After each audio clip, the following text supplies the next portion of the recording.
Hello guys, welcome back to my channel. Guys, ఎన్సీఆర్పీబీలో permanent ఉద్యోగాలకు notification అయితే release అయింది. 10th డిగ్రీ క్వాలిఫికేషన్ ఉంటే అప్లై చేసుకోవచ్చు అనమాట. సో మీ దగ్గర ఓన్లీ 10th క్వాలిఫికేషన్ ఉన్నా కూడా ఈ నోటిఫికేషన్కి అయితే అప్లై చేసుకోవచ్చు. ఎటువంటి ఎక్స్పీరియన్స్ కూడా అవసరం లేదనమాట. సో అన్నీ కూడా పర్మనెంట్ గవర్నమెంట్ ఉద్యోగాలు కాబట్టి మిస్ చేసుకోకుండా అప్లై అయితే చేసుకోండి. మరి నోటిఫికేషన్కి సంబంధించి కంప్లీట్ డీటెయిల్స్ అండ్ అలాగే అప్లికేషన్ ప్రాసెస్ డీటెయిల్స్ చూసే ముందు ఇంకా మన ఛానల్ని ఎవరైనా సబ్స్క్రైబ్ చేసుకోకపోతే సబ్స్క్రైబ్ చేసుకొని పక్కనే ఉన్న బెల్ ఐకాన్ అయితే యాక్టివేట్ చేసుకోండి. అండ్ అలాగే వీడియోకి ఒక చిన్న లైక్ చేసి సపోర్ట్ అయితే చేయండి ఫ్రెండ్స్. ఇంకా లేట్ చేయకుండా నోటిఫికేషన్ డీటెయిల్స్ అయితే చూసిద్దాం. గైస్, ఈ notification A statutory body under minister of housing and urban affairs government of India కింద వర్క్ చేసినటువంటి national capital region planning board నుంచి ఈ నోటిఫికేషన్ అయితే రిలీజ్ అయిందనమాట. ఈ నోటిఫికేషన్ ద్వారా టోటల్గా 3 రకాల ఉద్యోగాలను అయితే భర్తీ చేస్తున్నారు. సో ఇక్కడ చూడండి, పోస్టుల నేమ్ కనుక చూసుకున్నట్లయితే స్టెనోగ్రాఫర్ గ్రేడ్ సి పోస్ట్ అనమాట. సో ఇవి వచ్చేసి టోటల్గా 1 వేకెన్సీ అయితే ఉన్నాయి. మనకు కేటగిరీ వైజ్ వేకెన్సీస్ అయితే రిజర్వేషన్ అయితే చేయబడింది అనమాట. సో ఇక ఒక్క పోస్ట్ను కూడా మనకు ఎస్సీ కేటగిరీ కింద అయితే రిజర్వేషన్ అయితే చేయబడింది. ఇది డైరెక్ట్ రిక్రూట్మెంట్ అనమాట. సో ఈ పోస్ట్కి సెలెక్ట్ అయిన క్యాండిడేట్స్కి లెవెల్ 7th ప్రకారం శాలరీస్ అయితే ఇవ్వడం జరుగుతుంది. అంటే మనకు 44,900 నుంచి 1,42,400 రూపీస్ పర్ మంత్ శాలరీ అయితే ఇవ్వడం జరుగుతుంది అనమాట. సో మనకు అన్ని రకాల సెంట్రల్ గవర్నమెంట్ అలవెన్సెస్ కలుపుకొని స్టార్టింగ్ శాలరీనే మీకు 55,000 పర్ మంత్ శాలరీ అయితే రావడం జరుగుతుంది ఈ పోస్ట్కి సెలెక్ట్ అయిన క్యాండిడేట్స్కి. అదేవిధంగా సెకండ్ పోస్ట్ వచ్చేసి స్టెనోగ్రాఫర్ గ్రేడ్ డి పోస్ట్ అనమాట. సో ఇవి వచ్చేసి మనకు 3 వేకెన్సీస్ అయితే ఉన్నాయి. సో ఎస్సీ కేటగిరీ కింద 1, ఎస్టీ వాళ్ళకి 1, ఓబీసీ వాళ్ళకి 1 అయితే ఇలా మనకు కేటగిరీ వైజ్ రిజర్వేషన్ అయితే చేయబడింది. సో ఈ కేటగిరీ వాళ్ళు మాత్రమే అప్లై అయితే చేసుకోవాల్సి ఉంటుంది. జనరల్ కేటగిరీ వాళ్ళకి వేకెన్సీస్ అయితే లేవు కాబట్టి సో ఓన్లీ ఈ కేటగిరీ వాళ్ళు మాత్రమే అప్లై చేసుకోండి. జనరల్ కేటగిరీ వాళ్ళు అయితే అప్లై చేసుకోకండి. సో ఇవి వచ్చేసి డైరెక్ట్ రిక్రూట్మెంట్ పోస్ట్ అనమాట. సో ఈ పోస్ట్కి సెలెక్ట్ అయిన క్యాండిడేట్స్కి లెవెల్ 4 ప్రకారం శాలరీస్ అయితే ఇవ్వడం జరుగుతుంది. అన్ని రకాల అలవెన్సెస్ కలుపుకొని స్టార్టింగ్ శాలరీనే మీకు 45,000 పర్ మంత్ శాలరీ అయితే ఇవ్వడం జరుగుతుంది అనమాట. అండ్ నెక్స్ట్ పోస్ట్ వచ్చేసి మల్టీ టాస్కింగ్ స్టాఫ్ పోస్ట్ అనమాట. సో ఇవి వచ్చేసి మనకు టోటల్గా 4 వేకెన్సీస్ అయితే ఉన్నాయి. సో ఇక్కడ చూడండి, ఎస్సీ వాళ్ళకి 1, ఎస్టీ వాళ్ళకి 1, ఓబీసీ నాన్ క్రిమి లేయర్ వాళ్ళకి వచ్చేసి 2 వేకెన్సీస్ అయితే కేటగిరీ వైజ్ రిజర్వేషన్ అయితే చేయబడింది అనమాట. సో ఇది కూడా మనకు డైరెక్ట్ రిక్రూట్మెంట్ అయితే రిక్రూట్ చేసుకోవడం జరుగుతుంది. లెవెల్ 1 ప్రకారం శాలరీస్ అయితే ఇవ్వడం జరుగుతుంది అనమాట. అంటే అన్ని రకాల అలవెన్సెస్ కలుపుకొని స్టార్టింగ్ శాలరీనే మీకు 35,000 పర్ మంత్ శాలరీ అయితే ఇవ్వడం జరుగుతుంది అనమాట. సో మరి 10th క్వాలిఫికేషన్స్తో అప్లై చేసుకునే విధంగా ఉండేటువంటి పోస్టుల డీటెయిల్స్ కనుక చూసుకున్నట్లయితే మనకు మల్టీ టాస్కింగ్ స్టాఫ్ పోస్ట్ అయితే ఉందన్నమాట. సో ఇక మల్టీ టాస్కింగ్ స్టాఫ్ పోస్ట్కి వచ్చేసి 10th క్వాలిఫికేషన్స్ ఉన్న వాళ్ళైతే అప్లై అయితే చేసుకోవచ్చు. మీ దగ్గర 10th పాస్ అయినటువంటి సర్టిఫికేట్ కనుక ఉన్నట్లయితే మిస్ చేసుకోకుండా ఇక మల్టీ టాస్కింగ్ స్టాఫ్ పోస్ట్కి అయితే అప్లై అయితే చేసుకోండి ఫ్రెండ్స్. సో ఎటువంటి ఎక్స్పీరియన్స్ కూడా అవసరం లేదనమాట. సో ఇది వచ్చేసి మనకు గ్రూప్ సి కేటగిరీ కిందకైతే రావడం జరుగుతుంది అనమాట. డైరెక్ట్ రిక్రూట్మెంట్ కింద అయితే ఇక పోస్ట్ని భర్తీ అయితే చేస్తున్నారు. సో మరి పోస్ట్కి అప్లై చేసుకోవడానికి ఏజ్ లిమిట్ కనుక చూసుకున్నట్లయితే 18 to 27 ఇయర్స్ వరకు ఏజ్ ఉన్న వాళ్ళైతే అప్లై అయితే చేసుకోవచ్చు. As per central government rules ప్రకారం మనకు అప్పర్ ఏజ్ రిలాక్సేషన్ కూడా వర్తిస్తుంది అనమాట. సో ఎవరైతే ఎస్సీ ఎస్టీ క్యాండిడేట్స్ ఉంటారో వాళ్ళకి వచ్చేసి 5 years వరకు, ఓబీసీ క్యాండిడేట్స్కి వచ్చేసి 3 years వరకు అప్పర్ ఏజ్ రిలాక్సేషన్ అయితే వర్తిస్తుంది అనమాట. సో ఇక ఏజ్ కూడా మీరు ఇంక్లూడ్ చేసుకునేసి అప్లై అయితే చేసుకోండి గైస్.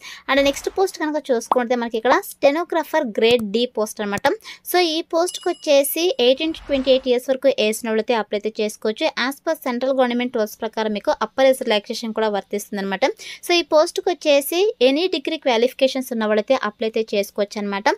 సో ఈ డిగ్రీ క్వాలిఫికేషన్తో పాటు మీకు టైపింగ్ స్పీడ్ అయితే ఉండాలని చెప్పేసి మెన్షన్ చేయడం జరిగింది. సో ఇక్కడ చూడండి, మనకు so graduation any subject and speed of 80 words per minute in English shorthand and 40 words per minute in English typing and possessing diploma in computer applications అని చెప్పేసి మెన్షన్ చేయడం జరిగింది. గైస్, మీ దగ్గర ఎనీ డిగ్రీ క్వాలిఫికేషన్స్తో పాటు 80 words per minute English short hand అయితే ఉండాలి. అదేవిధంగా 40 words per minute English typing speed అయితే ఉండాలన్నమాట. సో మీకు ఏమైనా డిప్లొమాలో కంప్యూటర్ అప్లికేషన్కి సంబంధించి క్వాలిఫికేషన్స్ కనుక ఉన్నట్టయితే ప్రిఫరెన్స్ అయితే ఇవ్వడం జరుగుతుంది అనమాట. ఇన్ కేస్ మీకు Hindi short hand typing speed కనుక ఉన్నట్టయితే మీకు ప్రిఫరెన్స్ అయితే ఇవ్వడం జరుగుతుంది. బట్ మ్యాండేటరీ అయితే కాదు. ఎసెన్షియల్ క్వాలిఫికేషన్ కనుక ఉన్నట్టయితే మీరు ఇక పోస్ట్కి అప్లై అయితే చేసుకోవచ్చు అనమాట. సో ఇవి కూడా మనకు డైరెక్ట్ రిక్రూట్మెంట్ కింద అయితే రిక్రూట్ చేసుకుంటున్నారు గైస్. అండ్ నెక్స్ట్ పోస్ట్ వచ్చేసి మనకి ఇక్కడ స్టెనోగ్రాఫర్ గ్రేడ్ సి పోస్ట్ అనమాట. సో ఈ పోస్ట్ కూడా 18 to 28 ఇయర్స్ వరకు 18 to 28 ఇయర్స్ వరకు ఏజ్ ఉన్న వాళ్ళైతే అప్లై అయితే చేసుకోవచ్చు. సో ఈ పోస్ట్ కూడా సేమ్ అనమాట. సో ఎనీ డిగ్రీ క్వాలిఫికేషన్స్తో పాటు 120 వర్డ్స్ పర్ మినిట్ మీకు షార్ట్ హ్యాండ్ అయితే ఉండాలి. 40 వర్డ్స్ పర్ మినిట్ మీకు టైపింగ్ స్పీడ్ అయితే ఇంగ్లీష్లో ఉండాలన్నమాట. లేదా 100 words per minute Hindi short hand and 35 words per minute Hindi typing and diploma in computer applications qualifications ఉన్న వాళ్ళైతే అప్లై అయితే చేసుకోవచ్చు అనమాట. సో మీకు హిందీ అండ్ అలాగే English short hand typing speed కనుక ఉన్నట్టే ప్రిఫరెన్స్ అయితే ఇవ్వడం జరుగుతుంది. బట్ మ్యాండేటరీ అయితే కాదు కాబట్టి క్వాలిఫికేషన్స్ ఉన్న వాళ్ళైతే అప్లై అయితే చేసుకోండి ఫ్రెండ్స్. అండ్ నెక్స్ట్ వచ్చేసి ఇక పోస్ట్కి సెలక్షన్ ప్రాసెస్ కనుక చూసుకుంటే గైస్ మీకు రిటర్న్ ఎగ్జామ్ అదేవిధంగా స్కిల్ టెస్ట్ అయితే కండక్ట్ చేసేసి వీళ్ళు జాబ్లోకి అయితే తీసుకోవడం జరుగుతుంది అనమాట. సో ఏ పోస్ట్కి స్కిల్ టెస్ట్ అవసరమో ఆ పోస్టులకు మాత్రమే స్కిల్ టెస్ట్ అయితే కండక్ట్ చేయడం జరుగుతుంది. మిగతా ఈ యొక్క మల్టీ టాస్కింగ్ స్టాంప్ పోస్ట్కి వచ్చేసి రిటర్న్ ఎగ్జామ్ అయితే కండక్ట్ చేయడం జరుగుతుంది అనమాట. సో రిటర్న్ ఎగ్జామ్ యొక్క డేటు టైము ప్లేస్ అంటే ఎగ్జామినేషన్ సెంటర్స్ వచ్చేసి అఫీషియల్ వెబ్సైట్లో ఇంటిమేట్ చేస్తామని చెప్పేసి క్లియర్గా మెన్షన్ చేయడం జరిగింది.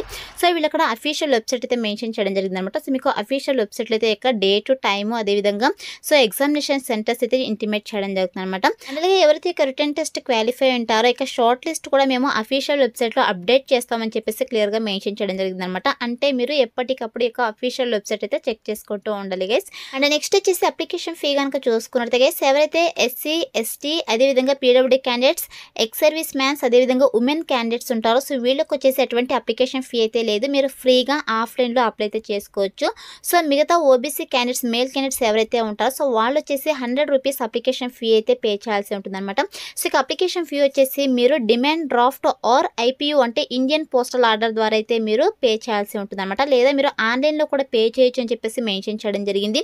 సో ఇక్కడ మనకు బ్యాంక్ అకౌంట్ నెంబరు అదేవిధంగా IFSC code state bank of India SME branch Connaught సర్కల్స్ New Delhi so ఈ పేరు మీద అయితే మీరు సో డిమాండ్ డ్రాఫ్ట్ అయితే తీయాల్సి ఉంటుంది అనమాట. లేదా మీరు సో ఆన్లైన్లో కూడా పే చేయొచ్చు లేదా ఇండియన్ పోస్టల్ ఆర్డర్ ద్వారా కూడా మీరు ఈ యొక్క అప్లికేషన్ ఫీ అయితే పే చేయొచ్చు అనమాట.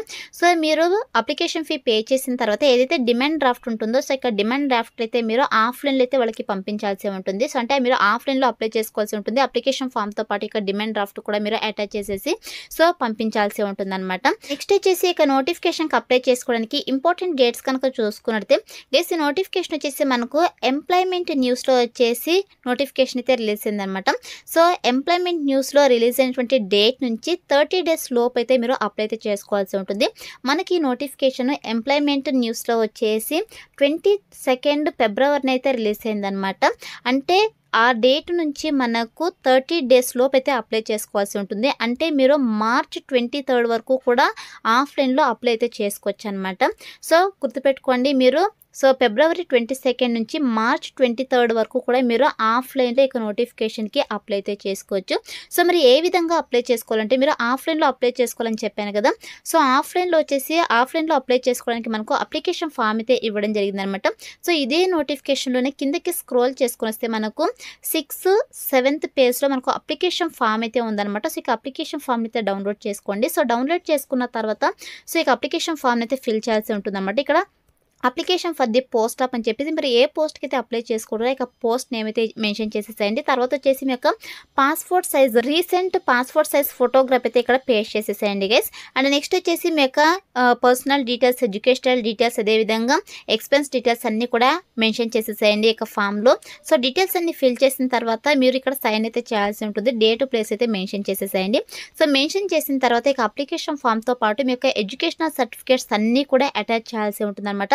సో ప్రతి ఒక్క అప్లికేషన్ ఫామ్ పైన అంటే ప్రతి ఒక్క సర్టిఫికేట్ పైన మీ యొక్క సైన్ అయితే ఉండాలి.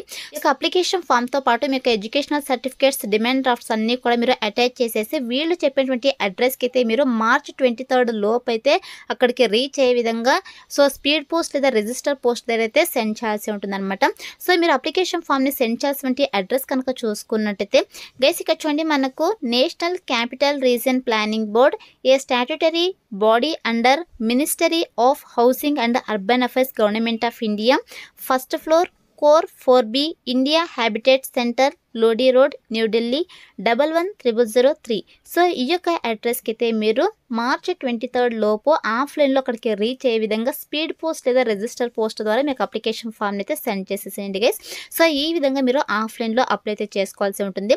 ఫర్దర్ సెలక్షన్ ప్రాసెస్ డీటెయిల్స్ అన్ని కూడా మనకు అఫీషియల్ వెబ్సైట్ అయితే వీళ్ళు అప్డేట్ అయితే చేయడం జరుగుతుంది. సో అప్లై చేసుకున్న వాళ్ళు ఎప్పటికప్పుడు అఫీషియల్ వెబ్సైట్ని అయితే చెక్ చేసుకుంటూ ఉండండి గైస్. సో ఎటువంటి అప్లికేషన్ ఫీ అయితే లేదు కాబట్టి మ్యాక్సిమం అప్లై చేసుకోవడానికి ట్రై చేయండి. ఓబీసీ వాళ్ళకి అది కూడా మేల్ క్యాండిడేట్స్కి ఓన్లీ 100 రూపీస్ మాత్రమే అప్లికేషన్ ఫీ ఉంది కాబట్టి సో ఇక వండర్ఫుల్ ఆపర్చునిటీని యూటిలైజ్ చేసుకోవడానికి ట్రై చేయండి ఫ్రెండ్స్. ఇవన్నీ కూడా పర్మనెంట్ సెంట్రల్ గవర్నమెంట్ జాబ్స్ అనమాట. సో మనకు జాబ్ లొకేషన్ వచ్చేసి న్యూఢిల్లీలో అయితే ఉంటుందన్నమాట. సో ఫస్ట్ మీకు న్యూఢిల్లీలోనే ఉంటుంది, తర్వాత మన సొంత రాష్ట్రాల్లో కూడా ట్రాన్స్ఫర్స్ అయితే పెట్టుకోవచ్చు కాబట్టి అప్లై చేసుకోవడానికి ట్రై చేయండి ఫ్రెండ్స్. సో ఇక నోటిఫికేషన్కి సంబంధించి ఇంపార్టెంట్ లింక్స్ అదేవిధంగా అప్లికేషన్ ఫామ్ లింక్ కూడా డిస్క్రిప్షన్లో ప్రొవైడ్ చేస్తాను. సో అక్కడ నుంచి మీరు డైరెక్ట్గా అప్లికేషన్ ఫామ్ని డౌన్లోడ్ చేసుకొని ఆఫ్లైన్లో మిస్టేక్స్ లేకుండా అప్లై అయితే చేసుకోండి ఫ్రెండ్స్. సో ఇది ఫ్రెండ్స్ ఇవాల్టి వీడియో. మరొక మంచి వీడియోతో మళ్ళీ కలుద్దాం. Thank you.